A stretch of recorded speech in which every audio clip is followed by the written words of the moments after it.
प्रणब दा आज नहीं रहे। नई दिल्ली के मिलिट्री हॉस्पिटल में उन्होंने अपनी आखिरी सांसें ली, लेकिन वो एक ऐसे व्यक्ति थे जिन्होंने जब से इस धरा पर जन्म लिया, एक एक सांसों का हिसाब इतना मूल्यवान है कि उनको हम एक चलता फिरता युग कह सकते हैं। मैं उनके बारे में बताने से पहले नई पीढ़ी के अपने दोस्तों को पीछे ले जाना चाहता हूँ। 31 अक्टूबर 1984 की वो दोपहर हो रही थी। राजीव गांधी बंगाल में उस समय दौरा कर रहे थे। वो प्रधानमंत्री नहीं हुए थे, उनकी मां श्रीमती इंदिरा गांधी प्रधानमंत्री थी उस दिन, और सुबह उनके ही आधिकारिक आवास पर उनको गोलियों से छलनी कर दिया गया था।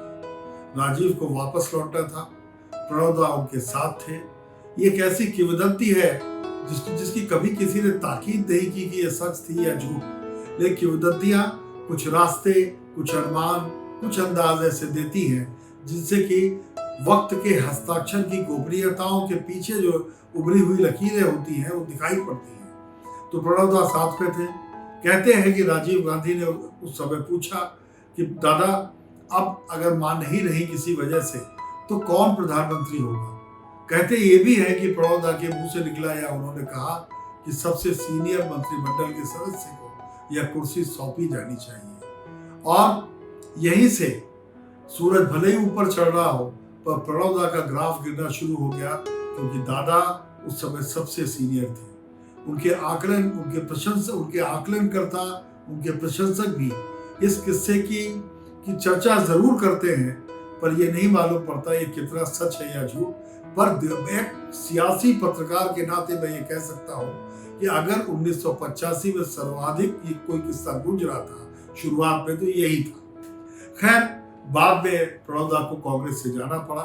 उन्होंने अपनी एक अलग पार्टी बनाई और राजीव गांधी विशाल बहुमत से आए सत्ता में। 400 से ज्यादा सीटें उन्होंने जीती। वो एक नए हिंदुस्तान की नई उम्मीद के तौर पर सामने आए। कुछ ही दिन में बोफोर्स की कालिख उनको घेरने लगी, उन पर आरोप लगने लगे, ऐसे आरोप जो मरने के इतने साल बाद भी उनका पीछा नहीं छोड़ते, ऐसे आरोप जो कभी प्रमाणित नहीं हुए, और ऐसे आरोप सियासत जिनकी राख को कुरेदती रहती है। और उस समय स्वर्गीय गांधी को एहसास हुआ कि एक गंभीर और अच्छे नेताओं की टोली मेरे पास होनी चाहिए। 1989 में जब राजपाट जा रहा था, उसी समय प्रणब दा की एंट्री हुई कांग्रेस में, और प्रणब दा का उसके बाद कांग्रेस पर बहुत असर रहा। हमने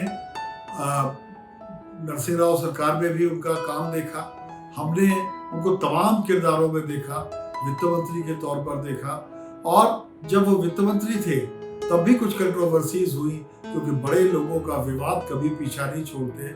और वो कंट्रोवर्सी यह थी कि ये कहा गया कि उनके कमरे को बग किया गया है।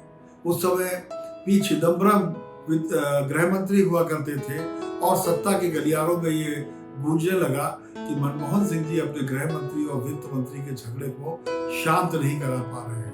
हालांकि आज तक दावे से कोई नहीं कह सकता कोई झगड़ा था या नहीं, वो बग था या नहीं।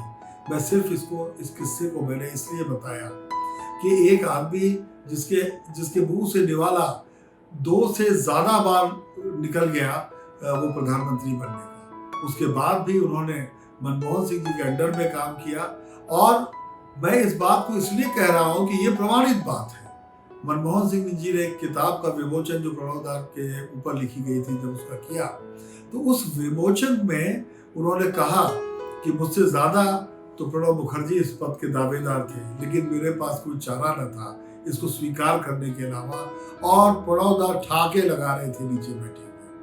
वो राष्ट्रपति बने, ऐसे राष्ट्रपति जिनके दरवाजे खुले रहते थे। मैं खुद आपको एक घटना बताता हूँ।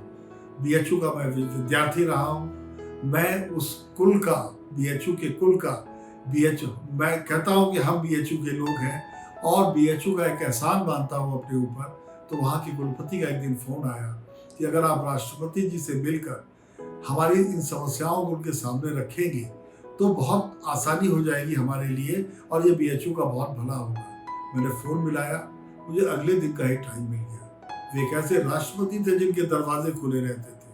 मैं गया, मैंने विस्तार से उन्हें बताया, और उन्होंने पूरी बात को सुना। उन्होंने कहा अगर आप एक प्रेजेंटेशन बीएचयू से बनवा के देते तो मैं सारी समस्याओं का समाधान करा दूंगा, क्योंकि इसमें तमाम तरह के मंत्रालय इन्वॉल्व होंगे, पर चिंता मत कीजिए कि मेरी जिम्मेदारी है कि सब कुछ हो जाएगा बीएचयू का। मैं जानता था वो मन से कह रहे हैं, क्योंकि इससे पहले की मुलाकातों में शांति निकेतन, विश्वविद्यालय, देश में शिक्षा की स्थिति, नौजवान कैसे हों, इस पर मुझे दाता का गहन चिंतन दिखाई पड़ता था। मैंने बीएचयू के वीसी साहब से कहा, न कोई उसके बाद प्रेजेंटेशन आया, न समस्याओं की चर्चाएं हुई। ये बात अलग है, अगली बार जब मैं मिला तो उन्होंने हंसते हुए मुझसे कहा कि अरे भाई आपका प्रेजेंटेशन नहीं आया, और मैंने भी विनम्र भाव से अपनी मजबूरी उन्हें बता दी। आखिरी मुलाकात हुई थी जब मैं हिंदुस्तान शिखर समागम के लिए उनको न्योता देने गया था। आमतौर पे जब हम वीआईपीज के पास जाते हैं, कोई इस तरह का निमंत्रण देते हैं, तो वो बिना पढ़े ही अपने सेक्रेटरीज या तो हमें मना कर देते हैं या अपने सेक्रेटरीज को लिख के दे देते हैं इस कार्यक्रम में जाना है। दादा ने उसका एक एक शब्द पढ़ा और मैं बड़ा मन से घबरा रहा था, क्योंकि मुझे लगता है कि उनकी जो अंग्रेजी थी उस अंग्रेजी को लिखने के काबिल में नहीं था।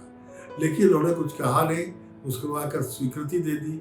अफसोस हमारा समागम कुछ आगे टल गया और हम उनके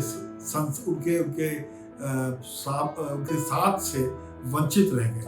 आज जब दादा नहीं रहे हैं तो मैं उनको स्मरण करते हुए यही कह सकता हूँ कि मैं भाग्यशाली था कि मुझे ऐसी पीढ़ी और ऐसे नेताओं के साथ काम करने का, उनसे मिलने का, उनको आंकने का और उनके जरिए अपने अंदर झांकने का अवसर मिला।